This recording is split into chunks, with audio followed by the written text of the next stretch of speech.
Welcome to Aviation Careers Podcast. My name is Carl Valeri, and today we're going to talk about what it's like to be a flight attendant, specifically at a low-cost carrier, especially an ultra-low-cost carrier.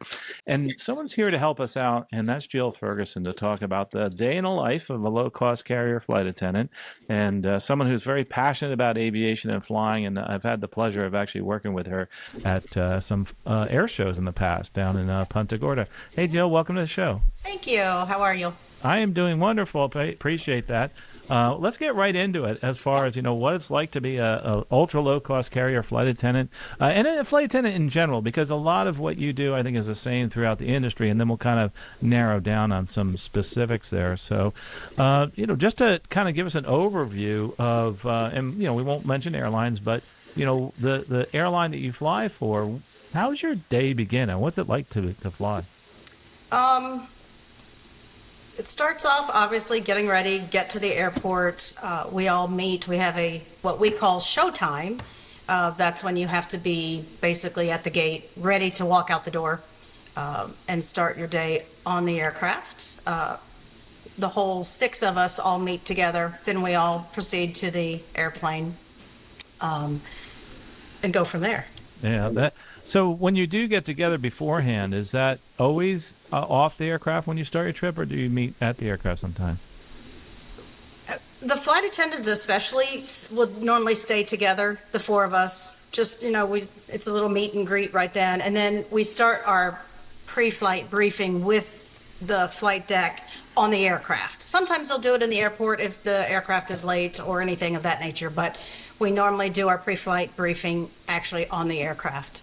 It's interesting. A lot of people don't realize that before the flight, we do so much. I'm actually a captain, and we brief the flight attendants. The flight attendants are already busy by the time we get on board, doing many different things. So kind of describe what are some of your responsibilities even before the pilots get on board. We have a set of checks and balances that we have to do. We check all of our emergency equipment, our doors, as we call it, to make sure that the pressure on the door, in case of an emergency, that the slide will open up. We make sure we have our emergency equipment. That could be an emergency medical kit, that could be a first aid kit, that could be oxygen, anything of that nature. We check in the lavatories, make sure there's nothing that shouldn't be there, basically. We do have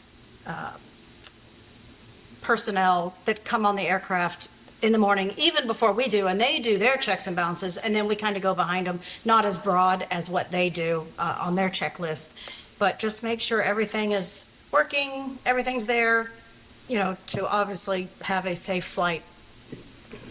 So these are the things that you have to be trained to do, and you just don't get on the airplane and just go ahead and start working. I mean, there's many weeks of training. How long does it take, once you get hired with an airline, to actually go through that training? It does vary. When I went 10 years ago, we had 5 different aircraft at the time. So due to that, that's how long your training is. Now, currently, we only have 2 type of aircraft, 3, but 2 Airbus and 787 or 737s. It was 4.5 weeks when I went. I think it's somewhere around 4 weeks now since we have fewer aircraft, but it's 4.5 weeks of very intense training. And not only that, it's not over, is it? You have to go back like once a year, right? Every year we have, some call it recurrent, some call it CQ. But yeah, we go, it's a 2-day training session where you refresh emergency procedures and you physically open emergency doors, you physically open, the overwing exit. As a flight attendant day to day, you never would actually open those overwing exits. We do that in training. We have drills ditching, as we call them, and we actually load up, our whole class loads up in a life raft and get all the equipment out and put the top over the raft. I mean, it's intense. The first day is 100% classroom. The second day is all hands-on and always a test.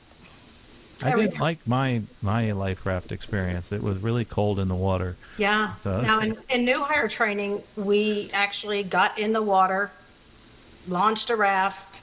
Everybody climbed up there. It wasn't easy for this 40-something body, but yeah, we physically got in there as if we were in a pool and did our thing. But every year we do it. Absolutely. Through all this, I'm listening. It seems like you do build a lot of camaraderie with your team, and Yes. it's a unique experience being a flight attendant, and you understand your language amongst each other. Talk a little bit about that. We're going to go into what are the big things that you like about it, but I'm sure having that camaraderie is a big part of it. It's huge. And one of the things that I do like about my airline, and I think it's probably that way with all ultra low cost carriers, but my base, we have many bases, and bases are where you basically, as a flight attendant, spend the night. Let's just say that. Number one, we're home every night, God willing. And the second thing is most bases have less than 200 flight attendants. Therefore, I know everybody's personal information. I know what their husband's name is. I know what their children are doing. It's just we build, I know this is probably cliche, but we're a family. We build a family unit. And even with the pilots, we do have pilots that will pick up in other bases. But you get to know them, and when you see their faces again, you're like, oh my gosh, it's been however long it's been, and how's Sandy, or how's Fred, or whatever. But you really get to know even like personal problems that these other flight attendants have. I like that. I was with the Legacy prior to 9/11, and I maybe had 3 good friends that I could say had the same relationship as what I have now. I could tell you right now, I know if there were 200 flight attendants in my base, I could probably tell you something about 190 of them. So Sounds like a culture is really important when you're selecting an airline. 100%.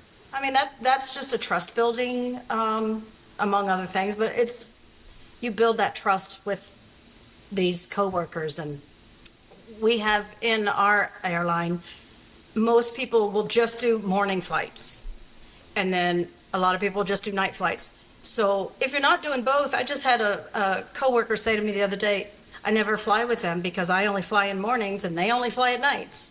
So I do whatever. They're missing out on that, but it is a family. It's a family of trust. It's amazing. It's really amazing. That probably projects into the actual flight experience. And, let's talk a little bit about that. I mean, a big part of being a flight attendant, and this is stressed hopefully by the flight crew, and is that, and number one, you're there for our safety. Absolutely. Right? And so and this is a great place to relate this.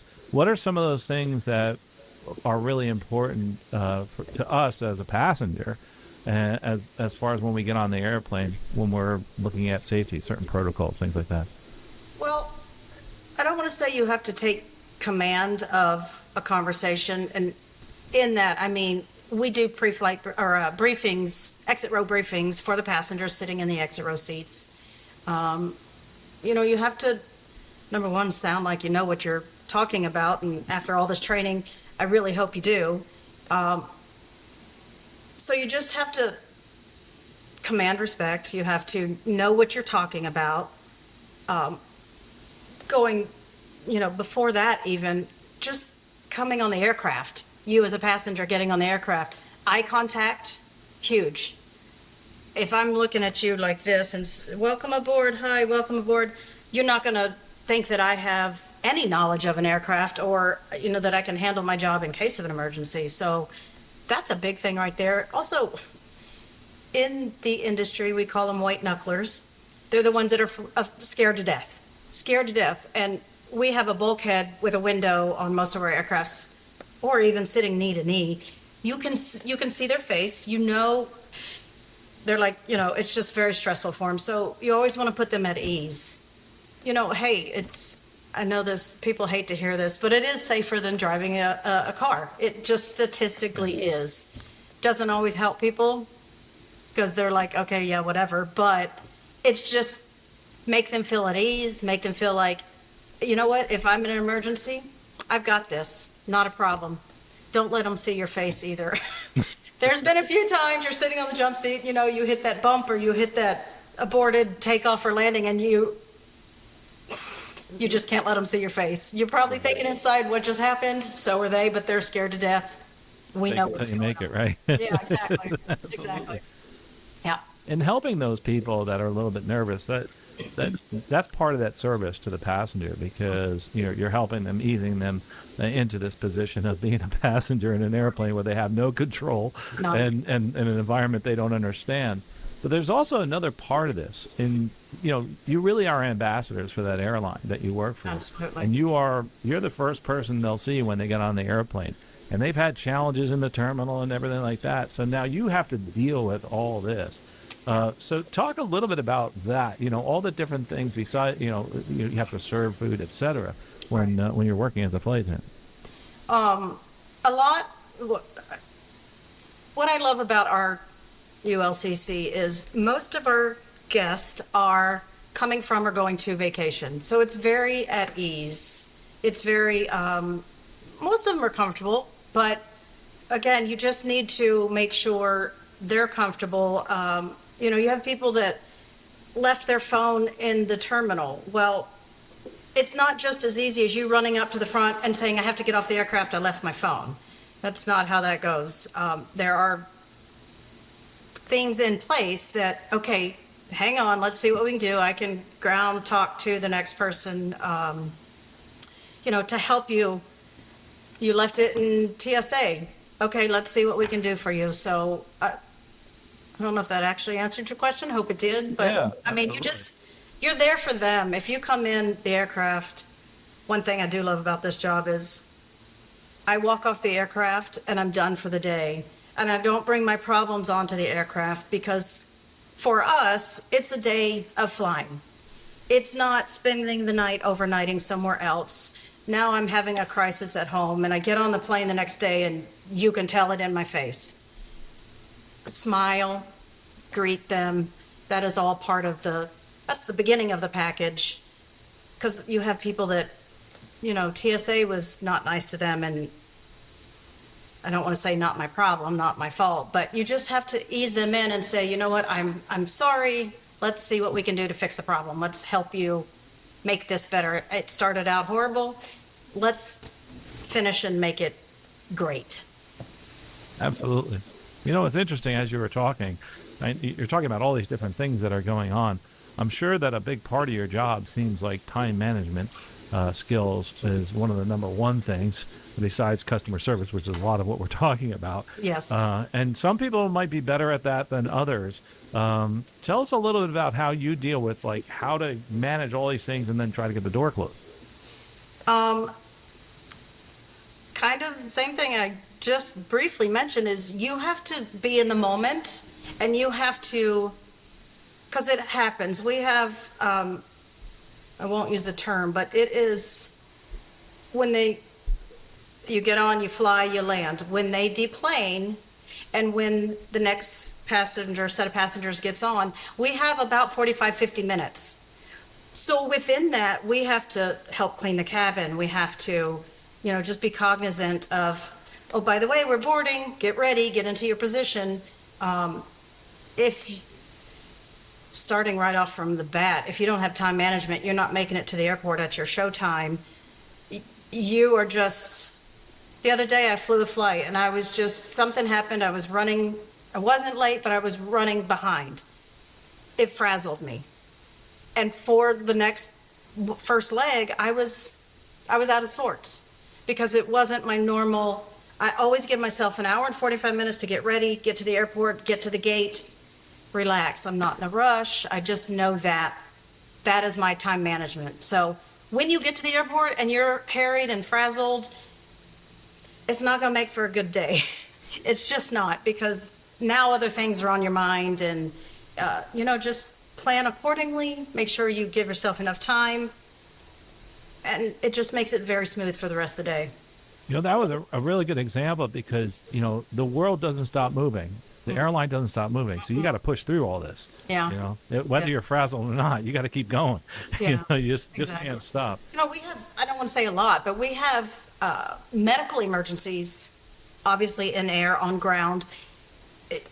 That's also a time thing too. They're still trying to get that aircraft up and out and gone, but now we're having a medical emergency. So it just, everything is just happening. You just have to know what you're doing, where you're at, what you're dealing with composure, and just that's just going to make your day smooth sailing.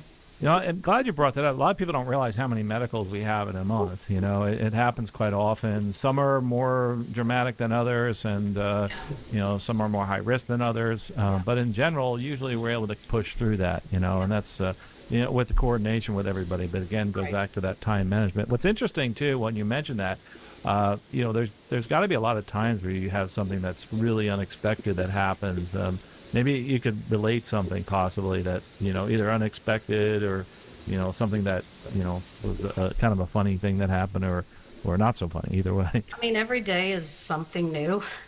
It's funny. My husband, when I get home from a trip, he's like, "How was your day?" And the one thing I say, which really, I don't even know how to describe it, but my answer to him is always, or hopefully always, uneventful. Yeah. And that is, everything is smooth. I mean, there are times that, kind of digressing in this conversation, but you're working with the crew and y'all may work together like peas and carrots, but there is sometimes it could be oil and water. And so that always makes for a tough day as well. You don't expect that to happen, but it's somebody that and have flown with a million times is having a bad day, and guess what? That's the worst. That's one of the unexpecteds you don't want. And medicals are tough. We are trained every year in CPR and basic emergency, procedures. But you have a medical. That's probably the worst thing for me, even over a safety related issue, is because I kind of almost feel out of control because I don't know what has happened. I'm not a medical doctor. So events like that are really tough. That's the main thing for me, quite honestly, just something out of the ordinary that way. Would you say that's the biggest challenge of your job? For me personally, yes. I feel like I have enough control with everything else, but because I'm not trained medically other than CPR, I think so, because I've had flights where we lost an engine, and that just means something happened to the engine and now it's no longer working, let's just say. I feel more comfortable in that situation because I know the pilots have it in their hands, and that is what they are trained to do. Not to fly a plane smoothly, but what to do in an emergency. So again, there's that trust that started from the pre-flight, from the briefing, from the captain. I feel good. I don't want to say good. I'm okay if something happens safety-wise, but if something happens medically, it's a big focus for everybody involved. But at that point, you just pray that there is medical personnel on the plane, and there have been times there are not. But that's for me, that's the biggest. A medical is a major medical. If somebody cut themselves, not a problem. Right. Wow. So that's one of the challenges, a big challenge of the job.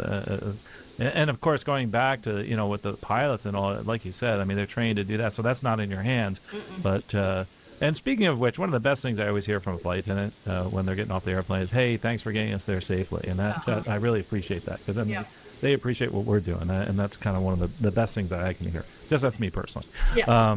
But that kind of brings us to the other part of this job, which, I know that was a little stressful, hearing that. So I'm a little tense. So let's talk about some of the nice things. Like what are some of the cool things about the job as far as being a flight attendant, especially at a low cost carrier? I briefly touched on this. One of the things I loved about this airline versus my previous airline is 99% of the time the passengers come on and A, they're going on vacation, a cruise, Disney, whatever, or B, they just came back. So they're rested, they're relaxed, they're excited, they're gracious. You just said this about the pilot. When we are deplaning and a passenger is getting off and they say, "Thank you for what you do," or even getting on the aircraft, "Thank you for what you do." That is huge. really goes a long way. Because I'm like this, I just came here to serve you some snacks and get you there safely. But they truly mean what they're saying. It does really make a difference. Also love when passengers bring us little goodies. That always makes a whatever it may be, because I love chocolate. So, those are some things, even just a thank you, a gift card, or even a card. You have kids that their parents will bring them coloring books or pages, and they'll draw a little plane, and to my flight crew, thank you. I mean, those are the things that really make the job great. Yeah, Really because do, the people yeah. really appreciate you. Because I know it can be challenging. Yeah. But here's something that I will say, which is really cool, is when you see a flight attendant, a crew kind of turn things around. Because you could have a really bad experience. They could have a bad experience in the terminal. They get on the airplane, all of a sudden they're happy by the time they land. I think that's pretty cool. Yeah, So it takes some talent to do that. Well, and honestly, we have online modules that we have to do, and that is one of our modules, is how to diffuse, how to learn to listen to somebody, how to ask, what can I do to help you or make this better, or what can we do to work together to, solve the problem, basically. So that is actually a training unit in our yearly training. Interesting. Yeah. Yeah. There are some people that just like that, and I mean flight crew, they'll lose it, and they will. So it does take a special quality for you to take something, this person's having the most horrible day, and they walk off and say thank you and have a smile and I appreciate you. Yeah, that's really cool. It is. That's really cool. Yep. I got to ask you this. I mean, the one thing I always hear people talk about is traveling the world. Tell me what that's like. You're in a low-cost carrier, and maybe you're doing a lot of domestic. I don't know. Where you might mainly go. What's that like? In our base, well, as a whole, my airline does not do any international flights. However, they do charters out of some bases that do go, out of Punta Cana, and a couple other places. So those are charters, but we do nothing but domestic here. So, as I said, I've done all that traveling back before 9/11. I was a flight attendant with a legacy carrier. Been there, done that, as you say. However, even though I'm not working to exotic destinations, like this year, my husband and I are going to Phuket, and then he's got to come home and work. Sorry.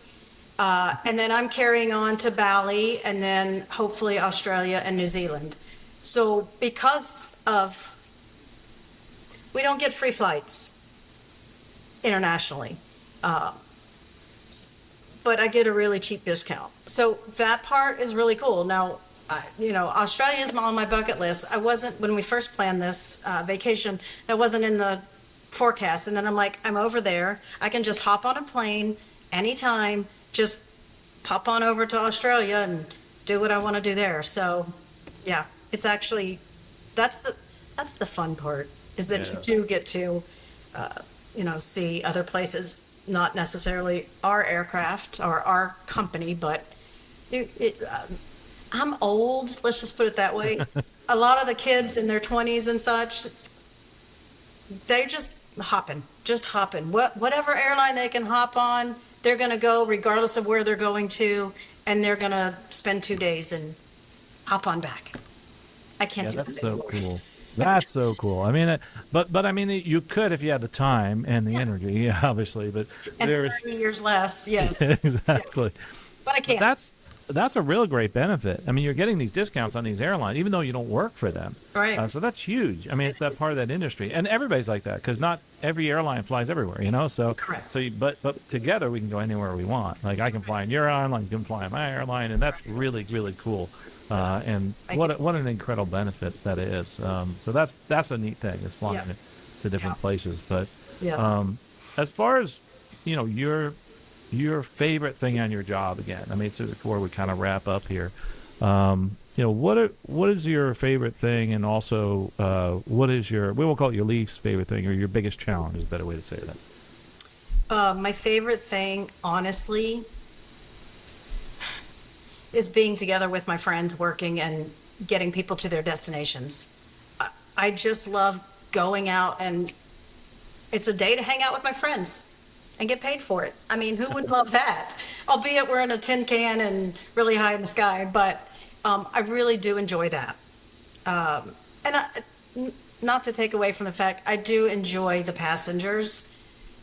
I have a little funny bone in my body, and I really love to joke and play around with people, especially during boarding. I'm getting the feel, like if I'm in the middle of the cabin as we're boarding, I can get a feel of people. I'll say something smart alecky, and if they respond, I'm like, oh, that's a good one. I can have a lot of fun with them. And that helps pass the time also during the flight. What do I not like? Or maybe what's a challenge? Like what's the biggest challenge? The schedules, maybe training, or No, I mean, schedule, I have enough seniority to work my schedule to my liking. Like I just spent 2 months in Asheville on a temporary duty assignment. cool. Yeah, so they offer that a lot. This month I actually took off for the month because they allow that as well. So schedule is good. I honestly, I would say a not nice passenger. That's very, that's a blanket statement. But it gets, yeah, there's some that you just want to snap at, and that's tough for me. I want everybody to be happy and everybody to be excited, and let's all get together and make it a fun day. Just for me, really, besides the medical, that's always a situation. I just want everybody to be happy, and when they're not, I try to fix it. And when I can't, I'm like, you feel bad that somebody's having a crusty day, and you're going on vacation. You just came back from vacation.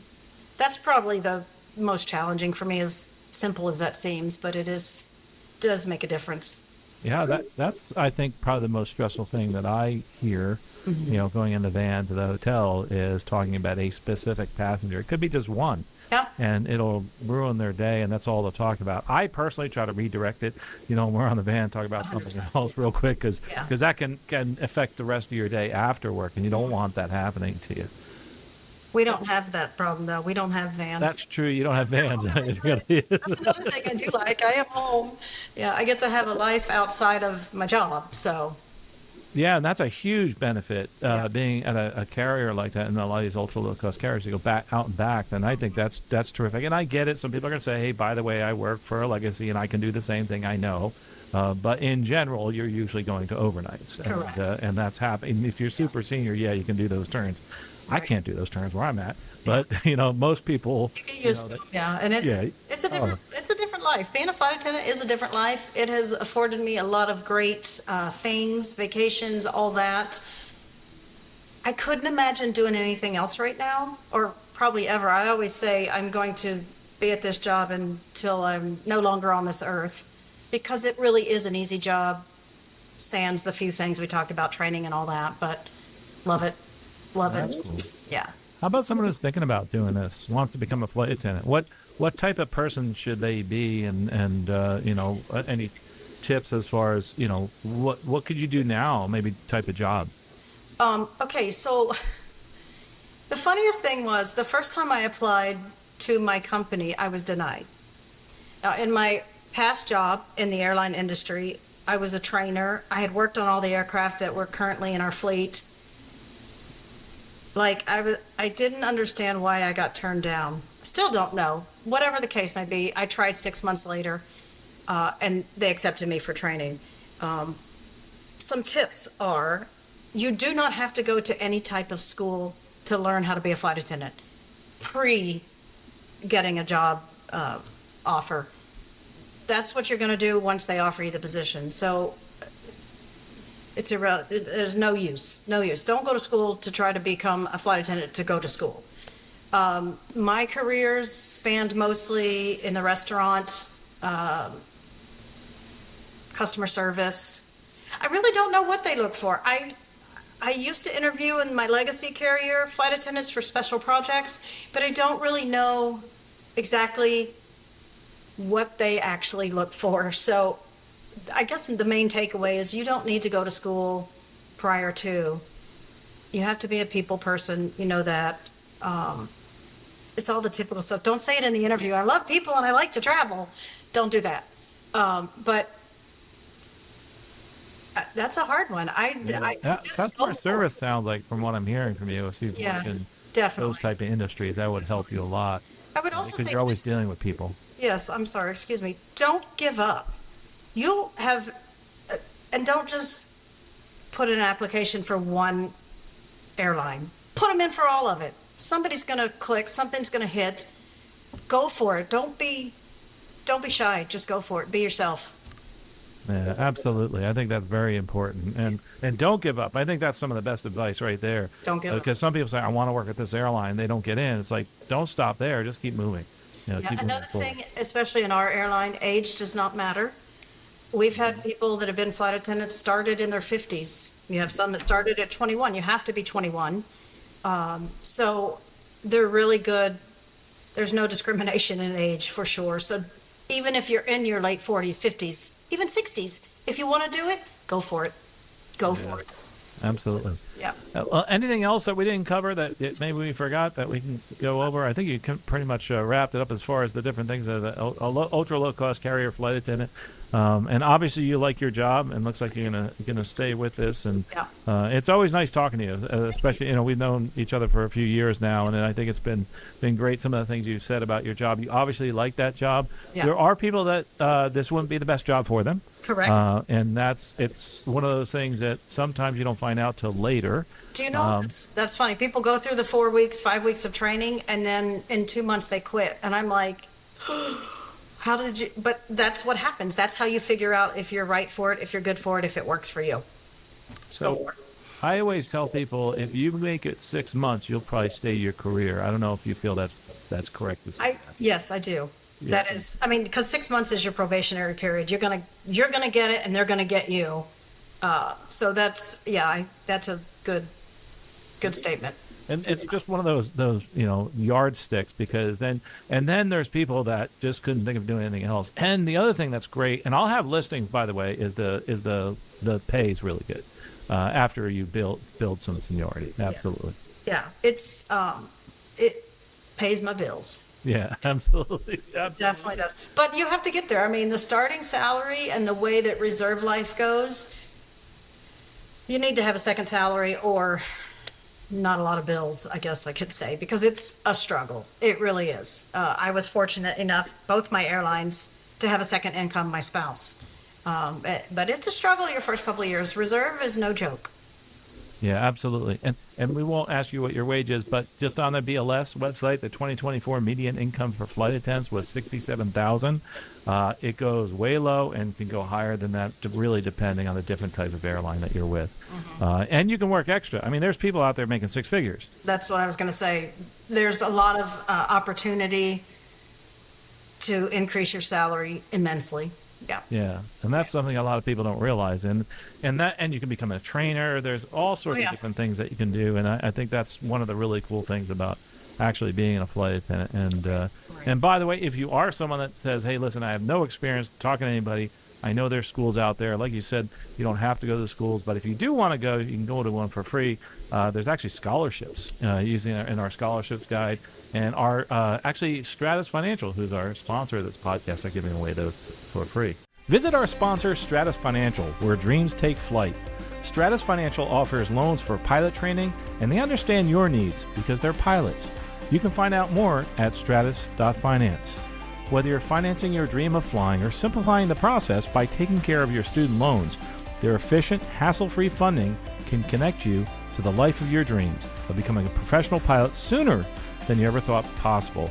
Visit them at stratus.finance. As a sponsor of this podcast, Stratus Financial is giving away scholarships guides, and you can get yours for free by using the coupon code STRATUS. Visit aviationcareerspodcast.com/free and use that coupon code STRATUS. Again, and please visit our sponsor, stratus.finance. But a big thing, though, as far as training is concerned, most people will talk about, customer service, and I think I that's think that really, is really big. important. That's probably the number one if I had to guess. I know, like I said, when I was hiring, like you said, you're the face of this airline. Customer service goes a real long way. Absolutely, and you definitely have to be a people person, because Yeah. you can be talking to people all day long. So if you don't like people, this would not be the job for you. You can't sit in the corner all day. No, No, absolutely no. not. So. Well, Jill, this has been awesome. I really appreciate talking to us here and helping people understand what it's like to be a flight attendant. Absolutely. And they're all different, all the different airlines. There's corporate flight attendants. There's people that work for ultra low cost carriers. Say you do go to an airline, you don't like that specific type of flying. There's other airlines that do other types of flying out there. Right, absolutely. Just like you said, you were at a Legacy, you flew over the world, and this is nice being able to come home. I think that's terrific. Definitely. Jill, thanks again. I really appreciate your coming here. This has been wonderful. If you have questions for Jill, feedback at aviationcareerspodcast.com. I will pass them along to her. And if you're thinking about this as a career, again, just like you said, don't give up. Absolutely.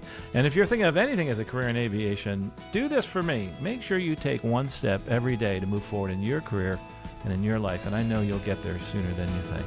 We'll talk to you next episode. Safe flying out there.